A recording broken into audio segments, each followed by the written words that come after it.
friends, this is Nitya, Assistant Professor, Department of Mathematics from St. Anne's Arts and Science College. We are in the Unit 3.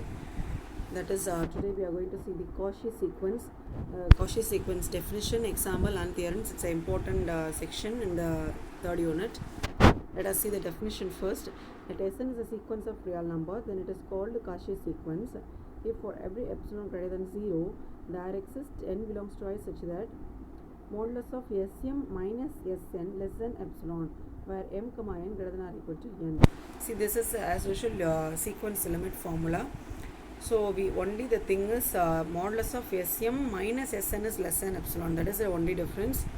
So if Sn is a Cauchy sequence, if Sm and Sn are very close to each other, okay, so where m, n is greater than or equal to the set of all positive integers. So modulus of Sn minus Sm minus Sn is less than epsilon.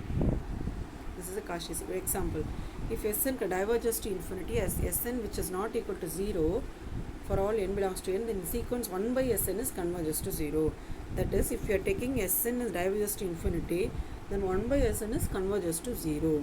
1 by Sn is converges to 0. And if Sn converges to 0, Sn greater than 1, then the sequence 1 by Sn is diverges to infinity. So we are having the theorem.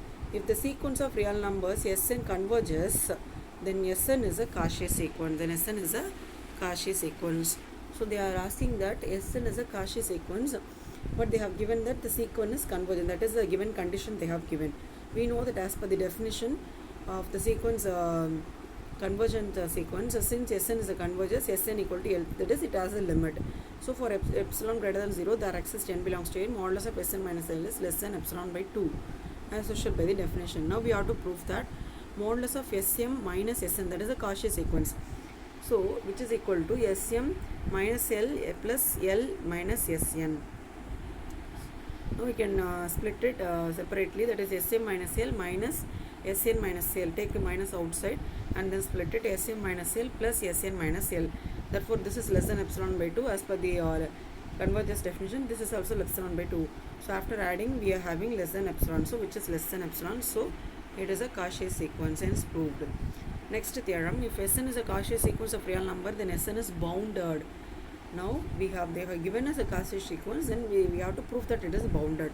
Since Sn is a Cauchy sequence, the sequence, so epsilon equal to 1, therefore modulus of Sn minus Sm minus Sn is less than epsilon, where m, n greater than n. So this is less than 1 because we have taken the epsilon as 1. So here if m is greater than n, we have modulus of Sm equal to Sm minus S capital N plus Sn. So we can split like this. Then Sm minus Sn plus modulus of Sn. Then this is 1 we have taken already in the previous step. So 1 plus Sn, modulus of Sn, that is n equal to, since we are going to prove it is a bounded, so n equal to maximum of S1, S2, S3 up to Sn minus 1 as per the bounded definition. So modulus of Sm is less than m plus 1 plus modulus of Sn. Therefore the sequence Sn is bounded. Okay, so we have seen today as Cauchy sequence definition, example, as well as the two theorems.